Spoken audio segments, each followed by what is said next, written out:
అంటే శీఘ్రంగా తీవ్రంగా పూర్ణంగా ఫలించాలి అంటే క్షేత్రమందు సాధన చేయాలి.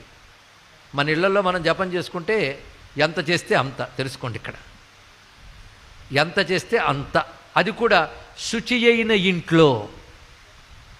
శుచి అయిన ఇల్లు అంటే అంటు ఎంగిలి ముట్టు మైల ఇవి పాటించే సదాచార గృహంలో మాత్రమే దేవతారాధన ఫలిస్తుంది. ఆ ఆచారం లేని ఇంట్లో దేవతలు రారు, స్వీకరించరు. తీసుకోండి, దేవతలు పితృదేవతలు ఉండాలంటే సదాచారం ఉండాలి. కనుక సదాచారం ఉన్న ఇంట్లో చేసింది చేసినంత ఫలిస్తుంది.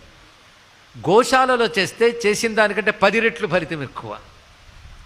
అదే ఒక పుణ్యనదీ తీర్థంలో పవిత్రమైన వృక్షాల వద్ద ఒక మారేడు చెట్టు, మర్రి చెట్టు, తులసి మొదలైన వాటి చోట చేస్తే కొన్ని 100 రెట్లు ఫలితం ఎక్కువ. గురు సన్నిధిలో చేస్తే చెప్పలేనంత ఫలితం వస్తుంది. అలాగే శివుని యొక్క సహజ క్షేత్రమైన వారణాసిలో చేస్తే అత్యద్భుతమైన ఫలం.